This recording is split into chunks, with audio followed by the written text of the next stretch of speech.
Avengers மூவில Thanos வந்து ஒரு டைலாக் சொல்லுவான், அதாவது பெர்ஃபெக்ட்லி பேலன்ஸ் அப்படின்னு. அந்த டைலாக்கோட பின் அர்த்தம் என்ன அப்படின்னா, ஒரு விஷயத்தை அழிச்சு இன்னொரு விஷயத்தை கொண்டு வரதுக்கு தான் அந்த டைலாக் அப்படி சொல்லியிருப்பாரு. தானோஸ் மாதிரியே ரியல் லைஃப்ல ஒரு பர்சன் இருக்காங்க. அது யாரு அப்படின்னு பாத்தீங்கன்னா ஃப்ரிஸ் ஹேபர். இவர் என்ன பண்ணிருக்காரு அப்படி பாத்தீங்கன்னா, பல லட்சம் மக்களோட உயிரை எடுத்ததும் இவர் தான், பல கோடி மக்களை காப்பாத்தினதும் இவர் தான். புரியல.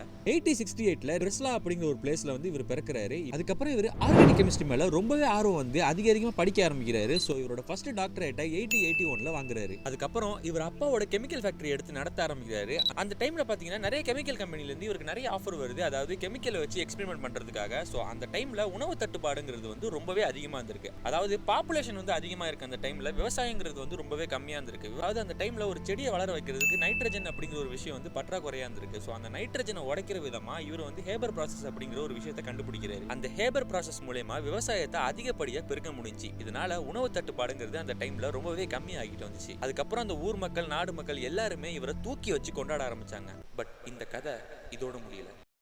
அந்த டைம்ல ஃபர்ஸ்ட் வேர்ல்டு வார் அப்படிங்கிற ஒரு விஷயம் வந்து ஸ்டார்ட் ஆகுது.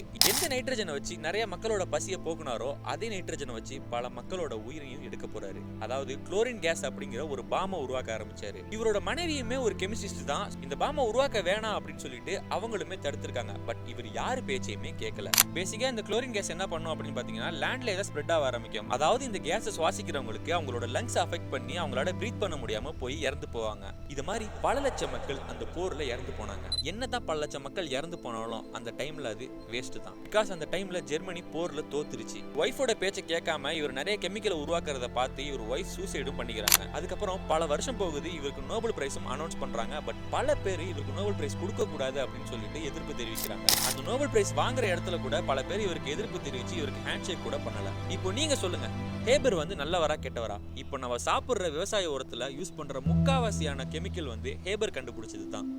இப்போ சொல்லுங்க, ஹேபர் நல்லவரா இல்ல கெட்டவரா?